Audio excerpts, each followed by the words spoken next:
We have multiple Milwaukee Bucks trade updates to go over today as new reports have dropped, revealing some interesting details surrounding John Horse's plans regarding a trade. We also have an update surrounding the Bucks missing out on a prime trade target in Dorian Finney-Smith. So stay tuned for all that in this episode. But before we get into it, if you're a part of the 83% who aren't subscribed to the channel, this is the place to be for daily Bucks content. So if you're enjoying it, make sure to smash that subscribe button. We're on the road to 2,000 subscribers. Thank you guys for your continued support. Make sure to hit that subscribe button. But ladies and gentlemen, it was an interesting day yesterday. The Bucks missed out on a prime target in Dorian Finney-Smith, but there are some new reports that are dropping. But I want to start with the Dorian Finney-Smith situation. Now, obviously, we didn't have a video on it yesterday, but the Lakers in the West got Dorian Finney-Smith. When you're looking at what they gave up to get Dorian, it was a bit of a lighter package than a lot of fans thought out there. But you can see this here. Bucks lose out on a prime trade target to Lakers ahead of deadline.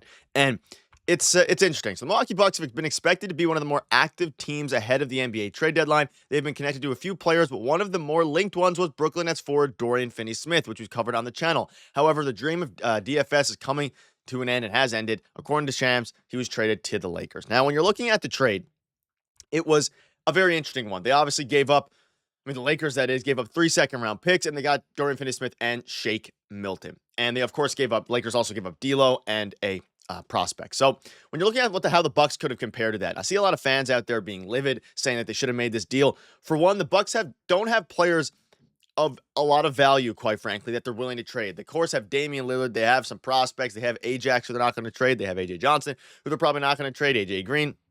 And when you're looking at, if you were the Bucks, the Grizzlies offered a heavily protected first-round pick. Now, the Bucks have a 2031 first-round pick and a 2031 second-round pick. They don't have many assets besides that. So when you're looking at it and you have no assets besides the 2031 picks, what are you going to do? You're going to offer your 2031 pick for DFS, who doesn't really put you over the top if you're the Milwaukee Bucks? I don't think it puts you over the top at all. And when you're looking at how fans are feeling, you see this here. Meanwhile, ignore your profanity. They're basically saying John Horst is not making moves. Bucks Breakdown comes out and says none of these guys they have to trade have any value. People try to tell me Bobby has value, and I laughed at that. DFS has been the hottest commodity at the deadline 3 years in a row, and he goes for a salary dump in 3 seconds. Jams are laughing at what the Bucks have to offer. Now, the salary dump being D'Lo, and then 3 seconds. And the reason that the Bucks don't really have these assets, you look at their, you can look at their depth chart, you can look at anything. And we're going to dive into some of the other targets, but you look at their depth chart here. Who do they have to trade besides? That would have been equivalent. Obviously, you're looking at salary dump. Chris Middleton is your biggest guy to match salary. You're not trading Dame. You're not trading Giannis. Brook Lopez as well and Bobby Portis could be interesting. You're going to keep Taurean Prince. You have AJ Green off the bench. You have Gary Trent Jr. off the bench, who's making the vet minimum.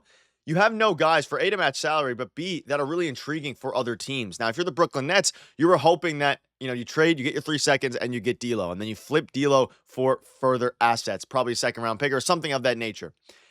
You're looking at it from the Bucks side. Would Dorian Finney-Smith have fit into this lineup? Absolutely. You put him really in the Andre Jackson Jr. spot, then you have Dame, Chris, DFS, Giannis, and Brook. That is an elite lineup.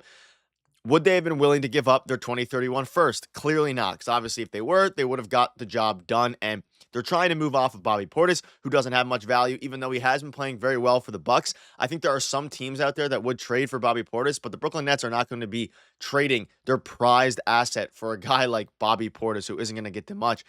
And then you're looking at it now, what do the Bucks do from here? Because, again, you don't have many draft picks besides your 2031 picks. Dorian Finney-Smith would have been a phenomenal player to pick up. Would have fit into this team perfectly. One of the best three-point shooters in the league. Probably the best 3-and-D wing that was available at the deadline. And he's going to fit in seamlessly with the Los Angeles Lakers. There's no doubt about it. But they gave up 3 seconds. The Bucks don't have that availability. We know the Memphis Grizzlies offered a heavily protected top 15 first-round pick alongside Luke Kennard and some filler. They preferred the Nets, that is, they preferred the second-round pick. So as a result, they went with the Lakers offer. The Bucks would not have been able to match that. And quite frankly, they don't really have the assets to match that. They don't have a plethora of second-round picks. They gave up 5 of them, all their future seconds, for Jay Crowder in a trade that didn't work out. So now you're kind of stuck in no man's land when it comes to making deals like this. You either have to swing for the fences and give up your 2031 first and second, along with whatever assets you have left, or, you move on and go into some of the smaller players. And Bobby Portis, of course, is the guy that is most likely to be on the move for the Milwaukee Bucks. But we're also seeing things drop now of trading Chris Middleton. There's been a lot of rumblings surrounding that, and this was a recent trade that dropped. They're looking to get some help to win an NBA title. In order to get that help, they may have to ship Chris Middleton. You get Marcus Smart, Luke Kennard, Santi Aldama, and a 2026 first-round pick for Chris Middleton, AJ Green, and Chris Livingston.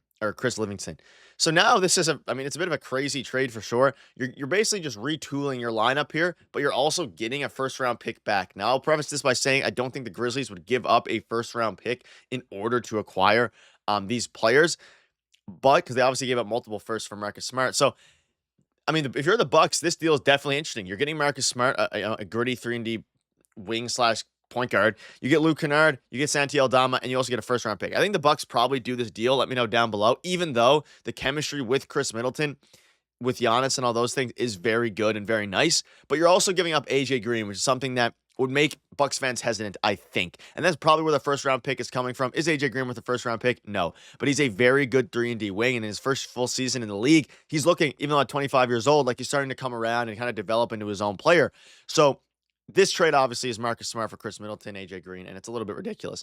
But the premise is that they are going to be shopping a lot of players, and if they might have to move off of Chris Middleton to make a big change. Now, that might also be an overreaction because Giannis has been missing. Damian Lillard obviously came back against the Bulls and still lost, but you've been without Giannis and Dame for a few games. I've been out without Giannis for a couple weeks. Without Giannis, you can't really judge this team. They were playing very well before those two went down, and the lineup was starting to look very good. So I think it would be a bit of a panic move to get rid of Chris Middleton already when your team was looking fine when they were there. And that's the biggest question mark. We see everybody talking about trading Chris Middleton. In this trade, you're obviously you're getting Marcus Smart, a very good, gritty defensive guard that the Bucks, kind of desperately need. Santi Aldama is very solid. Luke Kennard will replace what AJ Green does. I think it's a fairly unrealistic trade, but one that kind of highlights how the Bucks are going to have to get creative with how they make moves. They don't have the same luxury of having a bunch of draft capital like the Lakers in this situation do. Obviously, the Lakers have their seconds. They have 3 first-round picks they're willing to trade. They have assets. The Milwaukee Bucks gave up those assets, the seconds regarding Jay Crowder, but also the firsts for Damian Lillard and others. So you don't have as much leeway to make these, mid-tier to high-tier moves unless you're giving up your 2031 first.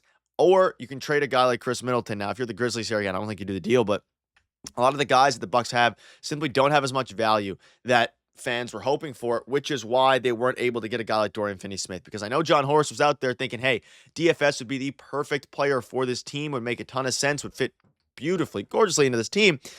But you just can't, you can't give up that pick. And when you're looking at, Lillard, he's been dealing with an injury as well. Of course, we know it was a mild strain. It got a bit worse. And then, of course, he played against the Bulls. He's hopefully going to get fully healthy. You need Giannis to get fully healthy. And then you have Damian Lillard, Chris Middleton, Andre Jackson Jr., Giannis, and Brook Lopez.